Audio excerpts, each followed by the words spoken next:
तो भाई 2025 के आने का सेलिब्रेशन तो हर कोई मना रहा है, लेकिन अपने रिजल्ट के आने का सेलिब्रेशन केवल और केवल वही मना पाएगा जो अभी मेहनत करेगा। तो इस वीडियो को कंप्लीट वॉच कर लेना, क्योंकि जैसे 2025 आ गया ना, ऐसे ही पता नहीं चल रहा है कि कब आपका सामाजिक विज्ञान का पेपर होगा, और आप ये वीडियो अगर नहीं देख के गए होगे ना तो आप अपने क्वेश्चन को मिस कर दोगे। तो इस वीडियो को कंप्लीट वॉच कर लेना। इस वीडियो में मैं आपके कंप्लीट यानी कि आपकी जो सामाजिक विज्ञान यानी कि सोशल साइंस है ना, इसको कंप्लीट करवा दूंगा। 70 प्लस एमसीक्यूज, जैसे कि मैंने यहाँ पे बताया 70 प्लस एमसीक्यूज आपके कंप्लीट होंगे, और सबसे ज्यादा मार्क्स आपके देखो एमसीक्यूज में कवर होने वाले हैं। तो मैं आपको पूरा इस वीडियो में कवर करवा दूंगा। एक एक क्वेश्चन को ध्यान से सुनना, 70 है पूरे, है ना। देखिए, और एक प्रण अभी ले लो यार, क्योंकि देखिए नया साल है और नया बिल्कुल आपका जो है मन होना चाहिए। 95% आपको हर एक सब्जेक्ट में नंबर लाने हैं, तब आपकी परसेंट जो है दिखेगी भाई। तब ना जब आप मार्कशीट की फोटो कॉपी करवाने जाओगे ना यार, लोग देखेंगे, बोलेंगे यार कैसे यार इतनी सारी परसेंटेज, है ना। तो यार अपन को ना 95 सब एक सब्जेक्ट में चाहिए, हर एक सब्जेक्ट में 95 से ज्यादा नंबर चाहिए, तो चाहिए, है ना। चलिए स्टार्ट करते हैं, और एक एक क्वेश्चन को ना ध्यान से सुन के जाना। और अगर तुमने बहुत सारा पढ़ लिया है, कुछ भी नहीं पढ़ा है ना, अगर कुछ भी नहीं पढ़ा है तो ये वीडियो तो देखना ही है। और जिसने बहुत सारा पढ़ लिया है भाई कि हम तो पढ़ चुके हैं ऐसा वैसा, है ना, तो भी ये वीडियो देखना, क्योंकि क्योंकि इससे क्या होगा, आपका रिवीजन होगा। सबसे बड़ी बात, ये क्वेश्चन है ना जो इतने सिलेक्टेबल क्वेश्चन है कि 100% इनके चांस है कि आपके एग्जाम में आएंगे, और जरूर से आएंगे। तो ये वीडियो फुल वॉच कर लेना, क्योंकि हमें अपने रिजल्ट का जो है सेलिब्रेशन मनाना है ना, सेलिब्रेट करना है रिजल्ट को। चलिए एक एक क्वेश्चन को ध्यान से सुनते जाना। देखो, खासकर ये वीडियो एमपी बोर्ड के छात्रों के लिए, और अन्य बोर्ड जैसे यूपी हो गए, बिहार, राजस्थान के विद्यार्थी देख सकते हैं, क्योंकि एनसीईआरटी है ना सोशल साइंस। चलिए एक एक क्वेश्चन को देखते जाना। पहला क्वेश्चन आपका जाता है यहाँ पे, वन्य जीवों के आरक्षण हेतु, रक्षण हेतु या आरक्षण हेतु कह सकते हैं, पहला कानून बनाया गया था। कब बनाया गया था भाई, पहले कानून की बात की जा रही है। आपने बिल्कुल पढ़ा होगा, ये क्वेश्चन रिपीट हुआ क्वेश्चन है।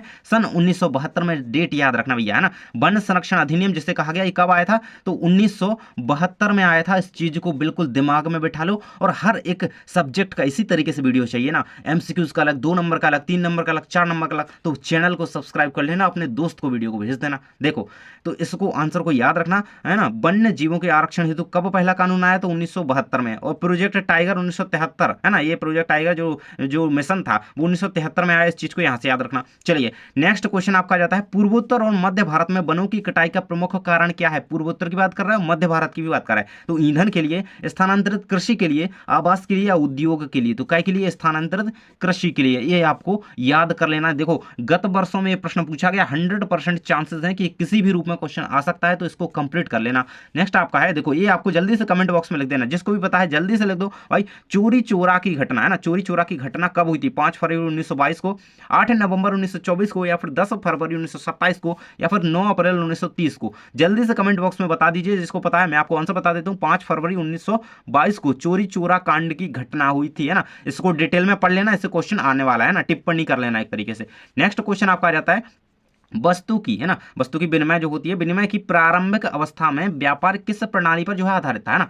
प्रारंभिक जो अवस्था थी, कौन सी प्रणाली भाई चलती थी स्टार्टिंग में, आप सभी को मैंने डिटेल में पढ़ाया हुआ आपके हाफ ईयरली में, त्रैमासिक में, है ना। और बोर्ड एग्जाम में इससे क्वेश्चन आने वाला है, एक ना एक क्वेश्चन 100% की इससे क्वेश्चन बनने ही वाला है, आने वाला है बिल्कुल, है ना। तो देखो, वस्तु विनिमय प्रणाली उसे कहा जाता है, बिल्कुल से याद रखना इसे, है ना। जब हम एक दूसरे से, है ना, वस्तुओं के आदान प्रदान से अपनी आवश्यकताओं की पूर्ति करते हैं, तो वो क्या हमारी वस्तु विनिमय प्रणाली है। और अब इस वस्तु विनिमय प्रणाली का जो है स्थान किसने ले लिया है, रुपयों पैसों ने ले लिया है। तो इस चीज को याद रखना। नेक्स्ट आपका आ जाता है, निम्नलिखित में से किस उद्योग में कच्चा माल कृषि से प्राप्त होता है। तो भाई चीनी उद्योग में, सीमेंट उद्योग में, लोह उद्योग में, या फिर तांबा। देखिए कृषि की बात की जा रही है, तो भाई चीनी जो है हमारी कैसे बनती है, गन्ने से बनती है। कैसे, गन्ना से बनती है। तो गन्ना हमें कहां से, कृषि से प्राप्त होता है ना। तो बिल्कुल से इसे याद रखना। और देखिए, आप ये वीडियो कहां पे, जानकारी टीच यूट्यूब चैनल पर देख रहे हैं, आपको बिल्कुल से चैनल को सब्सक्राइब कर लेना। चलिए नेक्स्ट क्वेश्चन आपका देख लेते हैं, सकल घरेलू उत्पाद का मापन कौन करता है। सकल घरेलू उत्पाद क्या होती है, जीडीपी, है ना। ये सकल जीडीपी का कभी भी फुल फॉर्म आए, देखिए आगे तो क्वेश्चन है ही, है ना। तो याद रखना, सकल घरेलू उत्पाद, है ना, इसको याद रखना। नेक्स्ट हमारा, इसका आंसर क्या हो जाएगा, मापन कौन करता है, तो केंद्रीय सरकार करती है ना, सेंट्रल गवर्नमेंट, इसको याद रखिएगा। नेक्स्ट आपका, सबसे अधिक वृद्धि किस क्षेत्र में हुई। तो देखिए, प्राथमिक क्षेत्र, द्वितीय क्षेत्र, तृतीय क्षेत्र, या सभी में। तो भाई किसमें हुई है, देखिए प्राथमिक क्षेत्र के अंतर्गत क्या आता है, कृषि वगैरह हो गई, मतलब प्राकृतिक चीजें जितनी होती हैं वो प्राथमिक क्षेत्र। द्वितीय क्षेत्र के अंतर्गत क्या क्या आता है, तो जैसे मत्स्य पालन हो गया, उद्योग वगैरह हो गए, है ना। उद्योग देख लो, तो उद्योग कहाँ पे आते हैं, द्वितीय क्षेत्र में। तृतीय क्षेत्र में क्या आता है, जैसे शिक्षा हो गई, बैंकिंग की सेवाएं होगी, संचार की सेवाएं हो गई, है ना। तो ये कहाँ पे आती है हमारी, ये आती है हमारी तृतीय क्षेत्र के अंतर्गत। देखिए, और सबसे अधिक वृद्धि की बात की जा रही है तो भाई शिक्षा, संचार देख लो आप, बैंकिंग देख लो, कितना ज्यादा इसमें यार वो है, कितना ज्यादा डेवलपमेंट इसमें देखने को मिला है। तो तृतीय क्षेत्र आपका इसका राइट आंसर हो जाएगा ना। वृद्धि देखिए तो वृद्धि कहां पे हुई है सबसे ज्यादा? कृषि में तो भाई उतनी नहीं हुई इंडिया में, है ना। उद्योग में अभी उतना अच्छा जो है देखने को नहीं मिला, लेकिन जो शिक्षा हो गया, संचार हो गया, काफी कुछ है ना कहें तो, मतलब इसमें ज्यादा वृद्धि देखने को मिली अपेक्षाकृत बात की जाए तो। आंसर रखिएगा तृतीय क्षेत्र, है ना। और ये याद रखना कृषि जो है प्राथमिक क्षेत्र के अंदर आता है, उद्योग वगैरह द्वितीय क्षेत्र के अंदर आते हैं, तृतीय क्षेत्र के अंदर संचार, शिक्षा हो गया, है ना, बैंकिंग वगैरह के कार्य हो गए। नेक्स्ट करते हैं हम अपना, जब हम गन्ने का उपयोग कच्चे माल के रूप में प्रयुक्त करते हैं तो हम बनाते हैं भाई, अभी मैंने बताया पिछले क्वेश्चन हमने देखा भाई, तो क्या चीनी या गुड़ बनाते हैं। गन्ने से क्या बनाते हैं भाई? गन्ने से क्या? चीनी या गुड़। शरबत नहीं बनाते, मिठाई भी नहीं बनाती यार, है ना। चलिए नेक्स्ट आ गया आपका, तीनों क्षेत्रकों के उत्पादों का योगफल कहलाता है तो सकल डेयरी उत्पाद या सकल घरेलू उत्पाद, भाई यही है जीडीपी, है ना, सकल घरेलू उत्पाद, ये रहेगा आंसर आपका, याद कर लेना इसको, है ना। नेक्स्ट क्वेश्चन आपका जाता है, फ्रेडरिक सारियू कलाकार थे, कहाँ के कलाकार थे भाई, है ना, तो कहाँ के? फ्रांस के, है ना। इनके फा से आपको याद रखना है फ्रांस, है ना। फ्रेडरिक, देखिए फ्रेडरिक में फा आ रहा है और फ्रांस में फा आ रहा है, बस इस तरीके से इसको याद रखिए, इनके फर्स्ट लेटर से, है ना, नेम से। तो फ्रेडरिक फ्रांस के थे, ठीक है। नेक्स्ट हमारा आ जाता है यहाँ पे क्वेश्चन, भारत में वर्ष 1973, है ना, वर्ष 1973-74 की तुलना में 2013-14 में अर्थव्यवस्था के किस क्षेत्र में सबसे अधिक वृद्धि हुई है? तो प्राथमिक क्षेत्र में, द्वितीय क्षेत्र में, या फिर यहाँ पे देख सकते हैं तृतीय या फिर चतुर्थ में। तो कहाँ पे? तृतीय, भाई वही बात है, वही क्वेश्चन था, थोड़ा घुमा करके दिया है ना। तृतीय क्षेत्र में सबसे अधिक वृद्धि हुई है, ये आंसर याद रखना। नेक्स्ट आपका आ जाता है, भारत मानव विकास सूचकांक में किस श्रेणी पर आता है? भाई कहाँ पे आता है? तो भाई देखिए नंबर आपको बताना है, किस नंबर पे भारत मानव विकास सूचकांक में आता है, किस स्थान पर है विश्व में? तो वो मध्यम श्रेणी में है, श्रेणी उसकी मध्यम है, लेकिन किस स्थान पर है ये आप लोग कमेंट बॉक्स में बताइएगा, है ना। नेक्स्ट आपका है, जीडीपी का पूरा नाम क्या है? देखो अभी हमने बताया कि इसको याद कर लेना बिल्कुल, ये आने वाला क्वेश्चन है, ये रहेगा आपका सकल घरेलू उत्पाद, बहुत ज्यादा इंपॉर्टेंट क्वेश्चन है, आ नंबर का ऑप्शन का राइट आंसर हो जाएगा। नेक्स्ट आपका जाता है, लोकतंत्र के लिए आवश्यक है धन बल जरूरी है क्या? भाई पैसों की ज्यादा आवश्यकता है क्या लोकतंत्र के लिए? नहीं नहीं नहीं नहीं नहीं। अगला है स्वतंत्र निष्पक्ष और चुनाव, तो यही सबसे जो है इसके लिए जरूरी है, क्या के लिए? लोकतंत्र के लिए, इसको याद रखना इस चीज को। नेक्स्ट आपका आ जाता है, राज्य पुनर्गठन की स्थापना कब हुई, है ना। राज्य पुनर्गठन की बात की जा रही है, 22 दिसंबर 1953, इसका आंसर जैसा कि आपको दिया गया है ना, 1953, इसको याद रखना, 22 दिसंबर 1953। नेक्स्ट आपका आ जाता है, संविधान का रक्षक, भाई सभी को पता है यार, सर्वोच्च न्यायालय, स्टार्टिंग से पढ़ते आ रहे हो ना।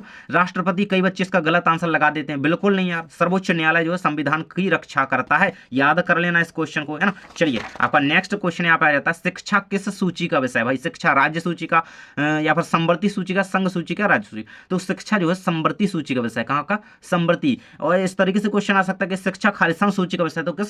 संवर्ती सूची का, याद रखना इस तरीके से, है ना। क्वेश्चन को हर तरीके से देखो तो कंप्लीट होगा। नेक्स्ट है आपका, यूरोपीय संघ का मुख्यालय है, तो कहां पे? भारत में है, पाकिस्तान, ब्रुसेल्स, भाई तो कहां पे? ब्रुसेल्स में। ये 2 नंबर का ऑप्शन राइट आंसर इसका हो जाएगा। तो देखिए ये क्वेश्चन बहुत बार आया है, एक ही बार तो जोड़ी में देखा गया, यूरोपीय संघ का मुख्यालय, ना, मतलब यूरोपीय संघ लिखा था और एक तरफ ब्रुसेल्स लिखा था, बहुत सारे देश भी दिए गए थे, कई सारे क्वेश्चन अलग अलग होते हैं भाई, है ना। तो ब्रुसेल्स से जोड़ी मिलेगी, इस तरीके से क्वेश्चन आता है, नई तरीके से मैं हर तरीके से बताने का प्रयास आपको कर रहा हूं। नेक्स्ट है आपका, जर्मनी में एकीकरण की आधारशिला किसने रखी? तो नेपोलियन ने, या फिर बिस्मार्क ने, विलियम प्रथम ने, या फिर नेपोलियन बोनापार्ट ने? तो इसका आंसर क्या हो जाएगा आपका? बिस्मार्क। 12 नंबर का ऑप्शन आंसर लगाइएगा, बिस्मार्क भैया, है ना।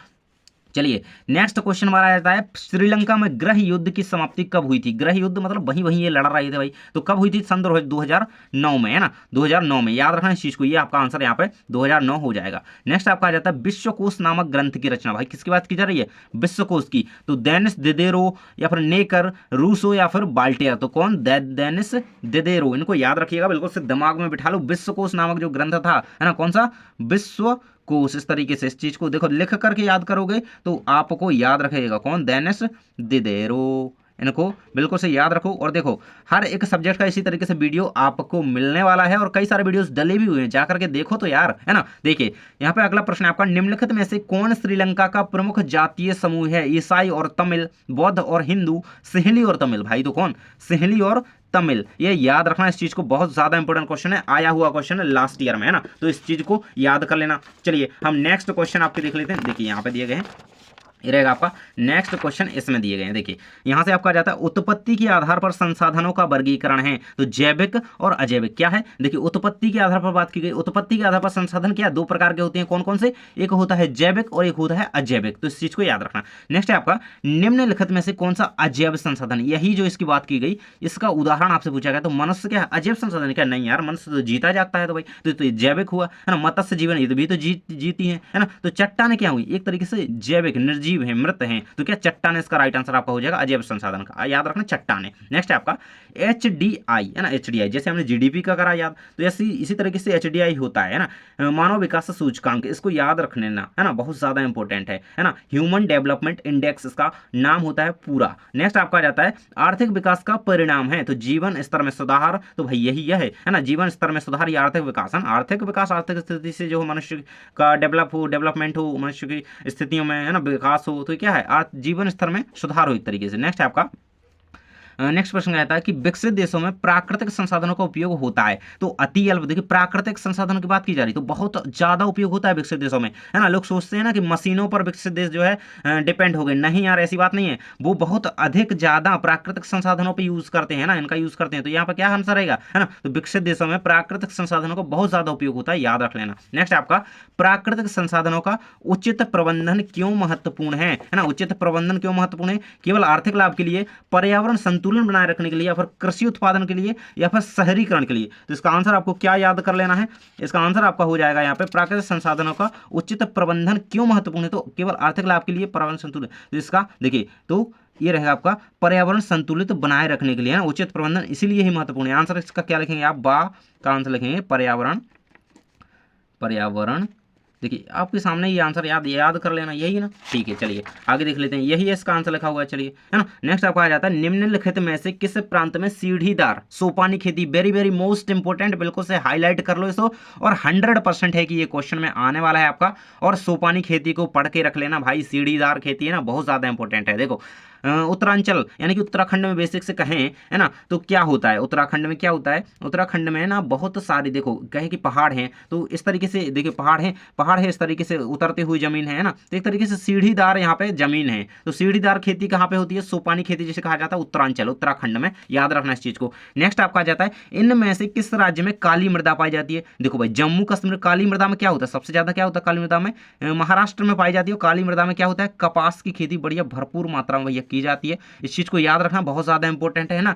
कपास के लिए उपयुक्त मिट्टी है तो कौन सी, काली मिट्टी है ना, जिसे लेटराइट नहीं, वो रेगड़ मृदा भी कहा जाता है, याद रखना इस चीज को। नेक्स्ट है आपका सार्वजनिक और निजी क्षेत्र किस आधार पर बंटे हुए हैं या विभाजित हैं, तो रोजगार की शर्त के आधार पर, श्रमिकों की संख्या के आधार पर, उद्यमों के स्वामित्व के आधार पर, या फिर आय के आधार पर। तो इसका आंसर क्या रहेगा आपका, उद्यमों के स्वामित्व के आधार पर, इस चीज को याद रखना, बहुत ज्यादा इंपॉर्टेंट है। दोनों की बात की जाए, सार्वजनिक और निजी क्षेत्र के आधार पर उद्योगों को उनके स्वामित्व के आधार पर बांटा गया है, तो याद रखना इस चीज को। नेक्स्ट है आपका भारतीय सिंह, भाई एक किसने नहीं पढ़ा, किसको नहीं पता है ना, मुझे पता चल गया ना, ये अगर किसी बच्चे को नहीं पता है तो मैं उसे पीटूंगा। देखो भारतीय सिंह यानी कि जो शेर होते हैं ना, उनका प्राकृतिक आवास हमारे भारत में कौन सा है, गुजरात का गिर क्षेत्र, सभी को ये पता होना चाहिए, बिल्कुल से इसको याद रख लेना। असम का काजीरंगा वन क्षेत्र, भाई काजीरंगा राष्ट्रीय उद्यान कहाँ पे है, असम का। देखो इस तरीके से हर एक क्वेश्चन में ना, भी क्वेश्चन में आप क्या आंसर ढूंढा करो यार, एक नया क्वेश्चन ढूंढा करो कि ये भी कंप्लीट हो सकता है, ये भी आ सकता है ना। तो काजीरंगा जो नेशनल पार्क है वो कहाँ पे, असम में है ना। और हमारे एमपी में सबसे प्रमुख नेशनल पार्क कौन सा है, आपको कमेंट बॉक्स में बताना है, सबसे बेस्ट, है ना,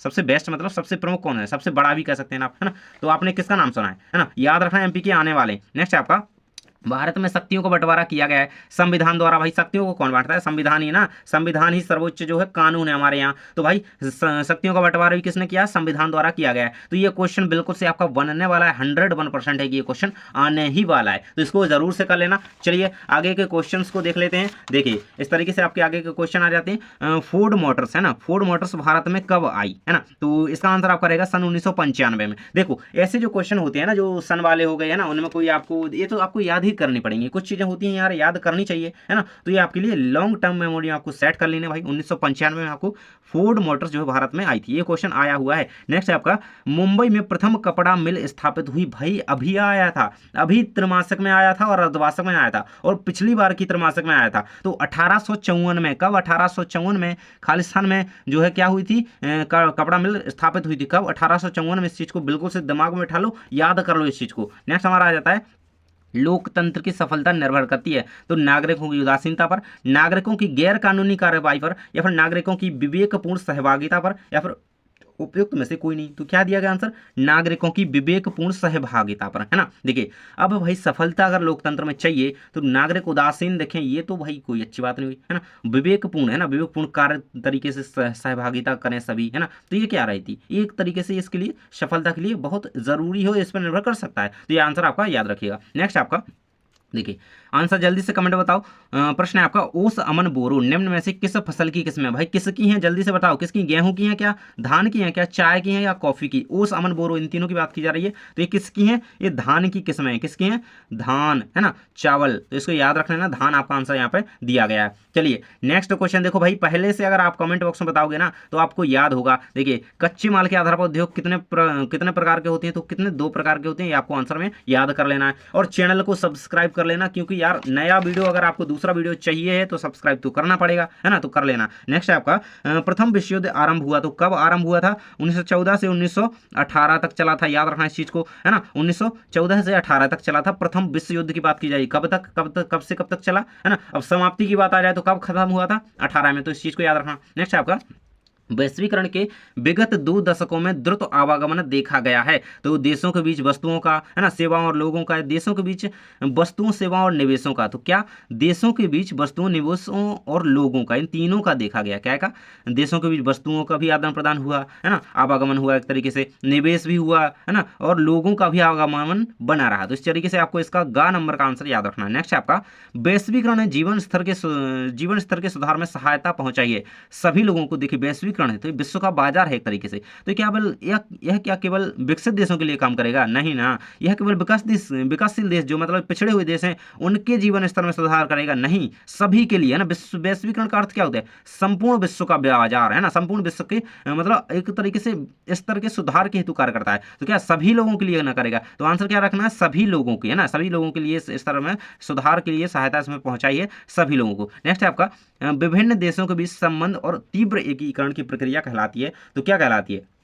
तो वो वैश्वीकरण कहलाती है ना। देखिए सभी देशों के बीच अच्छे संबंध और तीव्र एकीकरण की क्रिया, यही तो है जीवन स्तर में एक तरीके से सुधार करने का। तो क्या है? वैश्वीकरण, इसको याद रख लेना। नेक्स्ट आपका क्वेश्चन आ जाता है यहाँ पे, देख सकते हैं, सरकार द्वारा व्यापार अवरोधकों और प्रतिबंधों को जो हटाने की प्रक्रिया, है ना, उसे क्या कहते हैं? देखो भाई उसे उदारीकरण कहते हैं। देखो वैश्वीकरण की परिभाषा ये हो गई याद, है ना, इसको याद कर लेना क्योंकि ये कई बार ऑब्जेक्टिव में आ चुका है। और कि वैश्वीकरण क्या है ना, 2 नंबर में भी क्वेश्चन आया हुआ है और 2 नंबर में उदारीकरण भी बना हुआ है कि उदारीकरण क्या है। तो सरकार द्वारा, है ना, कह देना, इस तरीके से लिख देना, उदारीकरण वह प्रक्रिया है जिसमें सरकार द्वारा व्यापार अवरोधकों तथा प्रतिबंधों को हटाया जाता है। यह प्रक्रिया जो उदारीकरण कहलाती है, इस तरीके से लिख देना। ये 2 नंबर में इतनी छोटी सी परिभाषा याद कर लो, ये आपकी यहाँ पे वैश्वीकरण की हो जाती है ना। तो परिभाषाएं भी साथ में कंप्लीट करो इन चीजों से, है ना। चलिए नेक्स्ट आपके क्वेश्चन यहाँ पे आ जाते हैं। देखिए नेक्स्ट क्वेश्चन आपके आ चुके हैं यहाँ पे, सत्ता की साझेदारी सही है क्योंकि?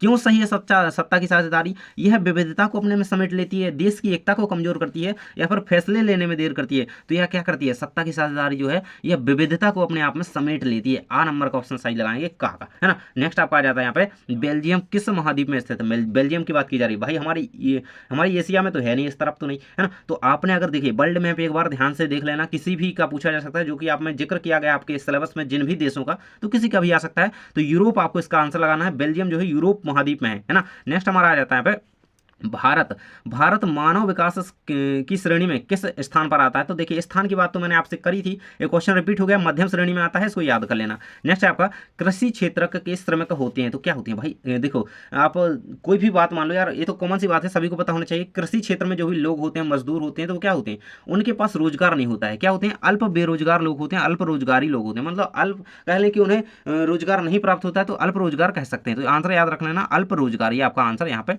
हो जाएगा। नेक्स्ट आपका आ जाता है, निम्नलिखित में से स्थायी वनों का वेरी वेरी मोस्ट, भाई ये ना, ये इतना ज्यादा हाईलाइट कर लो कि यार आंखों के सामने इसकी चमक से और कुछ नहीं दिखना चाहिए फिलहाल में, तो है ना। तो ये क्वेश्चन ना आने वाला है, स्थायी वनों का सर्वाधिक क्षेत्र अपने एमपी में, है ना, एमपी में, मध्य प्रदेश में सबसे ज्यादा इंपॉर्टेंट क्वेश्चन है। बिल्कुल 3-4 साल से ना लगातार ये क्वेश्चन आ रहा है, इसको दिमाग में बिठा लो। एमपी में सबसे अधिक स्थायी वनों का क्षेत्र है ना। कई बच्चे इसमें छत्तीसगढ़ आंसर लगा देते हैं, आता है ऑप्शन में अगर, तो है ना, वैसे तो यहाँ पे ऑप्शन में है नहीं, कई बार गलत कर देते हैं, है ना। तो याद रखना क्या, मध्य प्रदेश के किस जिले में सर्वाधिक वन क्षेत्र है? कहां से? बालाघाट में। भाई बालाघाट से कौन कौन वीडियो देख रहा है कमेंट बॉक्स में जरूर से मेंशन कीजिएगा। चलिए आगे के क्वेश्चन देख लेते हैं। देखिए उड़ीसा और बिहार, है ना, उड़ीसा और बिहार दोनों की बात की जा रही है। यहाँ की जनजातियाँ शादी के दौरान, शादी हो रही है भाई, है ना भाई, बढ़िया अच्छा दूल्हा उल्हा सजा हुआ है, तो क्या करते हैं बिहार और उड़ीसा के लोग किन वृक्षों की जो पूजा करते हैं शादी के दौरान करते हैं, तो खेजड़ी और चंदन की, तुलसी और बरगद की, आम और इमली की, और पीपल और बट वृक्ष की। तो देखो आम और इमली की पूजा करते हैं कहाँ के, बिहार और उड़ीसा के लोग, दोनों की बात की जा रही है। यहाँ के शादी के दौरान कौन से वृक्षों की पूजा करते हैं,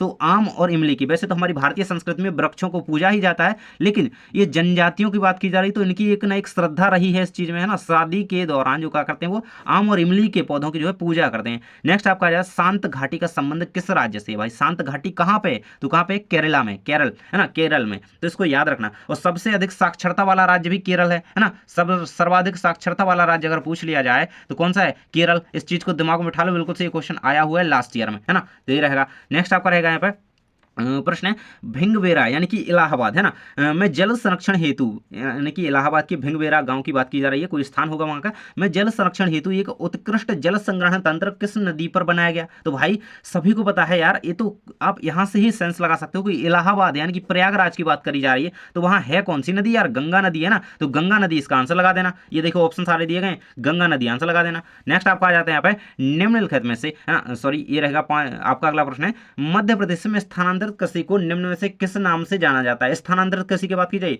और बहुत ज्यादा इंपॉर्टेंट है, स्थानांतरित कृषि क्या होती है इसको लिखिए, तो मैं आपको क्वेश्चन कंप्लीट करवाऊंगा। तो चैनल को तो आपने सब्सक्राइब कर ही लिया होगा, क्योंकि यार हर एक वीडियो इसी तरीके से आपको मिलने वाला है। तो देखिए एमपी में स्थानांतरित कृषि को बेवर कहा जाता है, क्या बेवर, इसको याद कर लेना। नेक्स्ट आपका सरदार सरोवर बांध किस नदी पर भाई, नर्मदा नदी पर गुजरात राज्य में बना हुआ है ना, सरदार भाई, सरदार वल्लभ भाई पटेल की जो स्टेच्यू ऑफ यूनिटी बनी हुई है वो कहाँ पे बनी हुई है, तो वो गुजरात में बनी हुई है। और सरदार का बांध है भाई, तो वो कहाँ पे होगा, नर्मदा नदी पे है और गुजरात राज्य में। याद रखना इस चीज को, बहुत ज्यादा इंपॉर्टेंट क्वेश्चन है ना। चलिए नेक्स्ट क्वेश्चन आपका आ जाता है यहाँ पे, पालर पानी की बात करी जा रही भाई, तो पालर पानी कहा जाता है तो जो भूमिगत जल होता है, जो हमारे पीने योग्य होता है, जो धरती में है समाहित, है ना, जो भूमिगत जल भरा होता है वो पालर पानी है ना। नेक्स्ट हमारा क्वेश्चन आता है भोपाल झील का निर्माण किस सदी में हुआ है ना, भोपाल झीलों की नगरी किसे, भोपाल को कहा जाता है, यहीं से हमें आपको पता चल रहा है।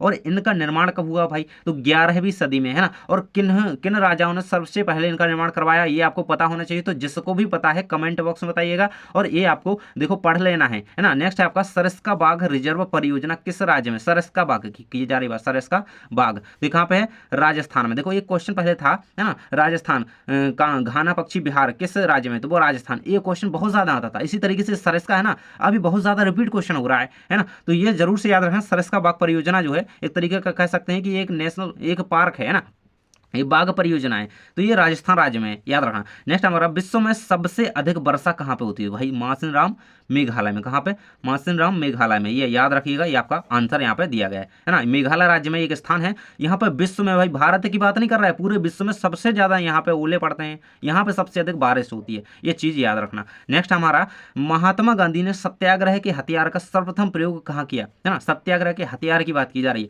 तो कहाँ पे, दक्षिण अफ्रीका में, है ना। सत्याग्रह है ये कोई मतलब ऐसे गोली चलाने के हथियार की बात नहीं की जा रही, सत्याग्रह का हथियार है ना, मतलब एक आंदोलन के तरीके से, है ना, हथियार, आंदोलन को हथियार के रूप में, है ना, को सबसे पहले वहां पे कहां पे आंदोलन किया, तो वो सीधी बात है कि दक्षिण अफ्रीका में। तो इस तरीके से इस क्वेश्चन को याद कर लेना, मतलब सबसे बड़ा जो सत्याग्रह, सबसे पहला सत्याग्रह उनका दक्षिण अफ्रीका में शुरू हुआ। नेक्स्ट है आपका इंग्लैंड में औद्योगिकरण आरंभ हुआ, तो कब, 15वीं सदी में, 16वीं, 17वीं, 18वीं, तो इसका आंसर आपका रहेगा यहाँ पे 18वीं सदी में। कब, 18वीं सदी में इंग्लैंड में एकीकरण जो है स्थान जो है शुरू हुआ था। नेक्स्ट है आपका अगला प्रश्न है, ईटी पॉल म्यूजिक कंपनी ने नई सदी का उदय, है ना, देखिए नई सदी का उदय शीर्षक से एक संगीत की किताब प्रकाशित की, कब करी थी भाई, तो कब, 1900, सन 1900 ईस्वी में। याद रखना इस चीज को, बहुत इंपॉर्टेंट है। नेक्स्ट है उस प्रक्रिया को क्या कहते हैं जिसमें जो लोग हैं ग्रामीण क्षेत्रों से शहरों की ओर पलायन करते हैं। देखिए एक तरीके से प्रवासन भी कह सकते हैं, और ये नगरीकरण कहलाती है प्रक्रिया। देखो जब ग्रामीण यानी कि गांव के लोगों के लोग जो हैं पलायन करके एक तरीके से शहरों की ओर जा रहे हैं ना, वहां पे काम ढूंढ रहे हैं, वहां पे कुछ कर रहे हैं ना, तो क्या एक तरीके से इस क्रिया को जो है नगरीकरण कहा गया है, इसको याद रखना। नेक्स्ट आपका है शांत घाटी का संबंध भाई केरल राज्य से पढ़ ही चुके हैं। नेक्स्ट आपका आ जाता है निम्न में से कौन सा शब्द दो या दो से अधिक देशों के व्यापार को दर्शाता है। तो देखो भाई जब दो देशों की बात हो तो वो अंतर्राष्ट्रीय लेवल होता है ना, इंटरनेशनल बात हो जाती है भाई। अगर दो देशों की बात हो, अब स्थानीय तो भाई तो अपना ही अपनी बात है ना, आपस की इधर ही की है ना, तो ये स्थानीय तो यहाँ पे क्रॉस ही हो जाएगा। और बाहरी ये तो केवल एक ही बाहर का हो गया भाई, इसमें दो लोग तो है ही नहीं, है ना। दो या दो से अधिक की बात की जाए तो ये तो बाहर हो गया, तो ये तो हमारा क्रॉस हो जाएगा। आंतरिक व्यापार भाई ये तो भी स्थानीय स्तर ही मान लो, है ना, अंदर ही अंदर, है ना। तो ये एक राज्य के हो सकता है, अंदर ही अंदर देश के बीच हो सकता है। अंतर्राष्ट्रीय भाई 2 देशों के बीच, ये क्या रहेगा आपका इंटरनेशनल आपका ये बिजनेस रहेगा। नेक्स्ट आपका है फ्रांस में बूबो वंश ने पुनः सत्ता प्राप्त की, तो कब? वियना संधि द्वारा। कब कैसे प्राप्त की? तो वियना संधि जब हुई, और वियना संधि की सन आपको कमेंट बॉक्स में बतानी है भाई, वियना संधि कब हुई थी, क्वेश्चन आना है इससे बोर्ड में, है ना। तो वियना संधि याद कर लो अच्छी तरीके से। चलो भाई नेक्स्ट पेज पे आ जाते हैं। आपके अगले क्वेश्चन कहता है कि अफ्रीका में रिंडरपेस्ट नामक बीमारी कब फैली थी, तो कब फैली थी? सन 1890 में, सॉरी हाँ 1890 में रिंडरपेस्ट नामक बीमारी जो है कब फैली थी अफ्रीका में?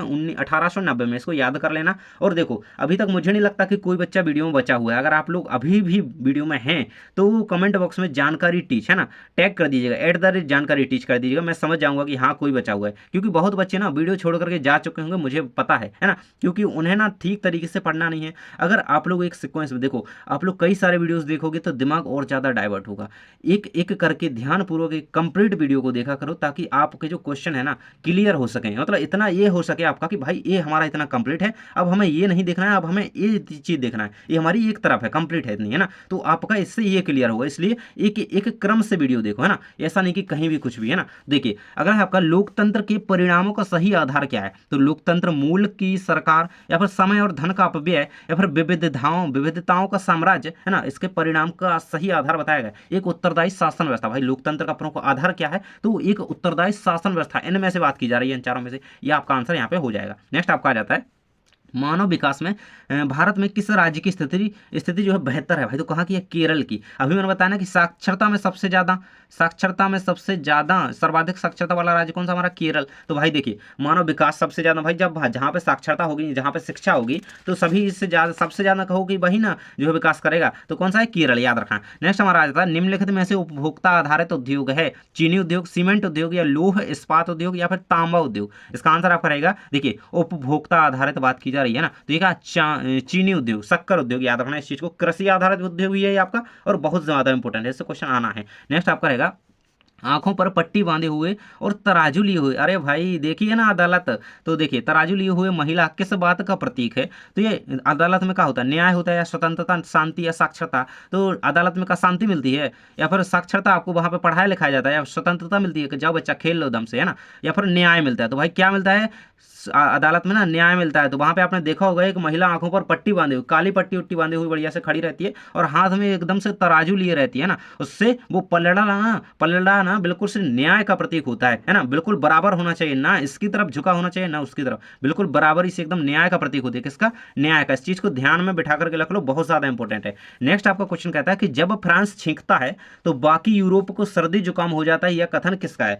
तो भाई ये बात किसने कही है? ये बिस्मार्क ने कही है, या फिर दिदेरो ने कही है, या फिर मैटरन ने, या फिर नेपोलियन ने? तो भाई ये बात हमारी मैटरनिख ने कही है ना, वहां पे शायद जो है मिस्टेक है, मैटरनिख ने कही है, ये याद रख लेना इस चीज को। नेक्स्ट आपका आ जाता है यहाँ पे यूरोपीय सभ्यता का पालना। भाई बहुत ज्यादा इंपॉर्टेंट क्वेश्चन, ये हाईलाइट से बिल्कुल से इसको दिमाग में बिठा लो, ये हाई चांसेस है कि आएगा ही आएगा। यूरोपीय सभ्यता का पालना जो है यूनान को कहा जाता है, याद रख लेना इस चीज को। नेक्स्ट आपका फ्रांस में सिक्कों और डाक टिकटों पर किसकी छवि अंकित है ना, सिक्कों की बात की जा रही है ना, जैसे अपने नोट पर मान लो भाई महात्मा गांधी की छवि अंकित है, जैसे ही फ्रांस की बात की जा रही है कि वहां पर जो सिक्के होते हैं ना, और जो डाक की टिकटें होती हैं उन पर जो किसकी, तो मारियान की जो है तस्वीर या छवि अंकित है, एक तरीके से कहें तो, है ना। मारियान कौन? मारियान, इसको याद रखना। नेक्स्ट आपका मेटरनिख चांसलर था, भाई ये वही मेटरनिख है, यहाँ पे बात करी गई ना इनकी। तो देखिए नेक्स्ट आपका यहाँ पे मेटरनिख चांसलर था कहाँ के?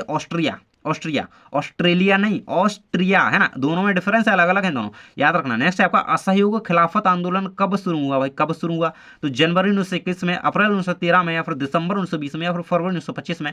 कमेंट बॉक्स में जल्दी से बता दो। इसका आंसर रहेगा आपका जनवरी 1921 में, देख सकते हो यहाँ पे। चलिए नेक्स्ट क्वेश्चन आ जाता है बरदौली सत्याग्रह का संबंध किससे है? भाई किससे है? तो जवाहरलाल नेहरू से, सुभाष चंद्र बोस से, या फिर वल्लभ भाई पटेल से, या फिर महात्मा गांधी से? तो किससे है? बरदौली की बात की जा रही है ना, बारदौली। इसका आंसर है आपका वल्लभ भाई पटेल, सरदार वल्लभ भाई पटेल से है इसका संबंध, इस सत्याग्रह का, याद रखना इस चीज को। चलिए नेक्स्ट पेज आ जाता है आपका। और देखो लगभग मैं कह रहा हूँ कि आपके 10 ही बचे हैं, है ना। लास्ट टाइम चल रहा है, वीडियो को पूरा ही देख लेना, है ना। ध्यान से देखोगे ना तो सारे क्वेश्चन आपके कवर हैं और कोई आपके नंबर नहीं खा पाएगा। चलिए देख सकते हैं यहाँ पे अर्थव्यवस्था के मुख्यतः कितने क्षेत्र होते हैं। देखो अभी हमने देखा था भाई, स्टार्टिंग में ही क्वेश्चन था, प्राथमिक द्वितीयक तृतीयक 3 क्षेत्र होते हैं। आप क्या बताना कि कितने क्षेत्र होते हैं? 3 क्षेत्र होते हैं, है ना। कौन कौन से? एक होता है हमारा, देखो लिख करके बता देता हूँ, प्राथमिक क्षेत्र होता है। दूसरा कौन सा होता है हमारा? द्वितीयक क्षेत्र होता है, द्वितीयक क्षेत्र।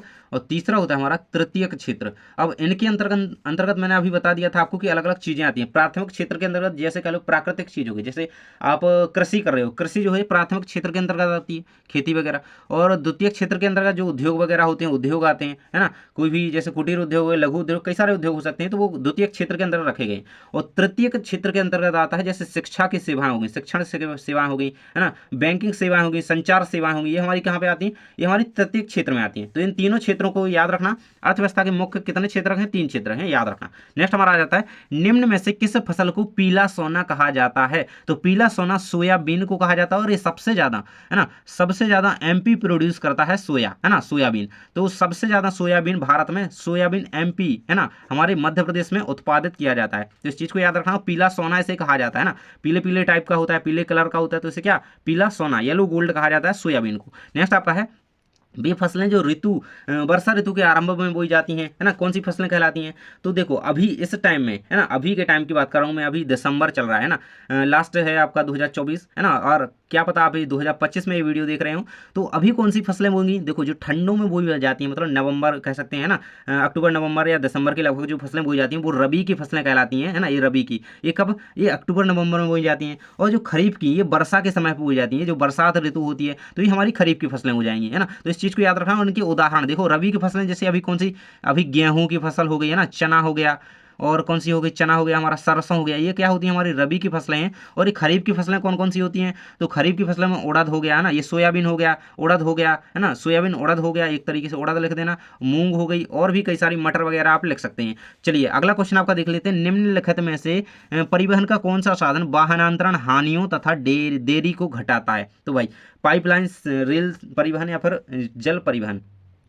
वाहनांतरण, देखिए वाहनांतरण है ही नहीं इसमें, इनकी हानियां, मतलब वाहन की जो हानियां हैं उनसे दूर है, इसकी दूरी को घटाता है। तो कौन सा? पाइपलाइन, इसमें कोई उसकी चीज ही नहीं। नेक्स्ट आपका, निम्न में से कौन सा परिवहन साधन भारत में प्रमुख साधन है? तो रेल परिवहन। आप सभी को पता होगा सबसे ज्यादा यहीं पे जो है ट्रैफिक होता है, सबसे ज्यादा भीड़ भाड़, लोगों का ट्रैफिक, है ना। तो ये आपको याद रखना है, रेल परिवहन सबसे ज्यादा जो है चलने वाला भारत में परिवहन है, प्रमुख संसाधन, साधन कहें तो ये रहेगा आंसर आपका। नेक्स्ट क्वेश्चन हमारा और लास्ट क्वेश्चन है आपका, कौन सा व्यवसाय तृतीय क्षेत्र के अंतर्गत आता है? तो संचार। देखो अभी हमने बात करी, संचार हो गया, शैक्षणिक सेवाएं हो गई, है ना। तो ये सारे कहाँ पे आते हैं? हमारे तृतीय क्षेत्र के अंतर्गत आते हैं। तो इस चीज को याद रखना। और देखो अगर आपको हर एक सब्जेक्ट की इसी तरीके से तैयारी करनी है तो चैनल को सब्सक्राइब कर लेना, जानकारी टीच को। और आपको यहाँ पे हर एक वीडियो मिलने वाला है बोर्ड परीक्षा की तैयारी के लिए। तो वीडियो को लाइक कर देना, क्योंकि बहुत ज्यादा मेहनत से आपके पास ये वीडियो आ पाता है। और अपने दोस्त के साथ शेयर कर देना और चैनल को सब्सक्राइब कर लेना, है ना। तो जल्दी ही मिलते हैं नेक्स्ट वीडियो में। इन सब जगहों पर अभी हमसे जुड़ जाइए, क्योंकि छोटे छोटे क्लिप्स में हम लोग हर जगह आपकी हेल्प करते रहते हैं। थैंक्स फॉर वॉचिंग, मिलते हैं नेक्स्ट वीडियो में।